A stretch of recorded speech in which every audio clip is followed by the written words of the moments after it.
Done. Hello and welcome back to our chat with Catherine J. Elliss, who is the founder and CEO of Imagining to a Better World. And today we are talking about her upcoming project and her upcoming book, Ash and the Midas Touch. It is the first book in the G2M Money Smart series, and we have had some interesting conversations so far about the book, about her inspiration, and about a lot about her experiences and why she has written this book. So if you want to know more about it, please check out the first 3 videos. This is the 4th video in the entire series. And I'm going to dig in with a few more questions, Catherine. The first question I would like to ask you, what makes your book different from other books like it? Mm-hmm. Okay. Well, firstly, when I go through and I look at anything to do with money smarts or financial intelligence in Australia for children, I haven't actually found anything. And especially I love graphic novels because in today's day and age, a lot of kids don't really like reading. A lot of people do, but there's a lot that don't. So this one, we've made it looking actually more like a comic. So as an example, like much more like a comic, not many words. So it's a graphic novel. And oh, I forgot the question again, Ishani, sorry. Yeah, I think you've answered well that how this book is different from any other book. Yes, yeah. And I have seen, I'm aware of another series over out of America, which is fabulous. But this one has a different take again. This one is on social entrepreneurship. So this is on Imagineering to a Better World and social entrepreneurship. And so the main character, who is G2M or Groovy Money Mama, she's the go-to person for money smarts and emo smarts, and she teaches the children how to imagineer a better world. And also she's a social enterprise. So it's about profit with purpose. So if I have seen other books, even for children, I have never seen it with that social enterprise aspect where it's profit with purpose. And absolutely never, never, never with Imagineering to a Better World, because that's a concept that that was, I would say, divinely inspired.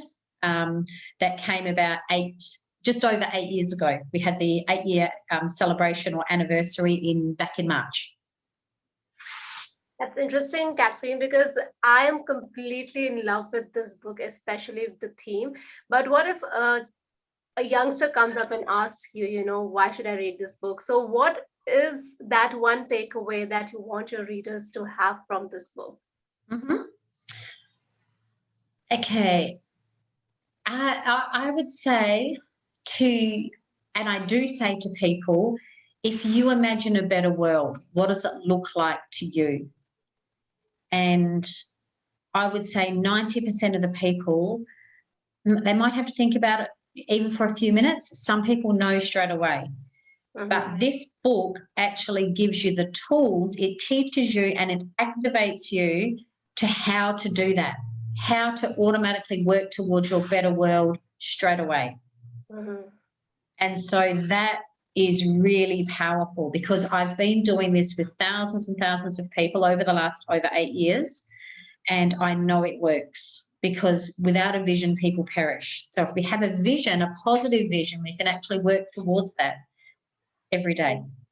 I think I definitely agree with that, because once you do start having a vision, a goal, you know where to move forward to, your life is a little more, there's clarity and you have a purpose to move ahead. So I think all the youngsters out there or the parents who are listening to this, it is a very, very good book that you should read upon.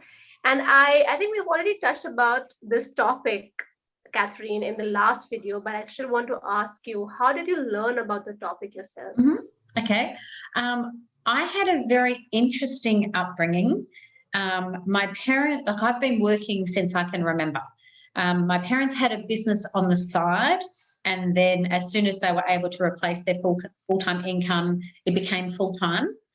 And so I would be working at home, even, for example, is a custom engineering business. So I would be punching washers in the backyard, or I would be counting O-rings, or just to help mum and dad, but also get a bit of extra pocket money. And so I cannot remember not doing that. But to me, it was just part of helping mum and dad. So it was never an issue. And to get paid was a bonus. And I remember even having my own stock cards. Like I used to sell even the O-rings as a 13-year-old. I nearly got expelled from school because I was actually selling them in a line, lining up. I think it was for English class. And that was my first business that I had. And my second business I had starting when I was 13 was tutoring. So I've always sort of been involved in business. And then as a professional, after I left school, I worked in banking for a while. I've been in business either full-time or on a contract basis or whatever pretty much my whole life, as well as working.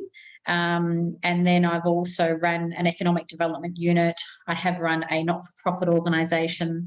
So I've sort of sat at every seat at the table. I've sat on boards, so I have a lot of experience. I have done economics at university, and a lot of the different bits and pieces are through short courses or through actually through the workplace. So, yeah. I see that your wisdom and your experiences are coming from your own challenges, your own story, which is great because you have seen everything firsthand. Yeah. And I'm so happy that you have made a book out of that, which is so easy to understand. And I can say that because I have also worked on that a little bit. Yes, Ishani, by the way, was our graphic designer. If this is the first video that you're watching, she did a fabulous job, and it was her design, especially this part. So read about how she came up with this design in one of the interviews where I interviewed Ishani as a graphic designer. So thank you again. Well, it's all my pleasure. And it's so lovely to chat to you today because I'm able to understand where your inspiration stems from. And I think that makes the book even more, read worthy because when author is really the author knows really about what they're speaking or they're talking. So it's really important that we know where it's coming from. So thank you, Catherine, for answering a few of my more questions over here. We had including this, we have 4 videos now on all about the book, your inspiration. And if you're really eager to know a little more about the book or order your ebook, then please go on Amazon. And if you would like to have a hard copy, then you can do that on request on our website, which is im2.tv, which is Imagineering im2.tv. So thank you, Catherine. And let's see you in the last video. Great. Thanks, Ishani. Thanks.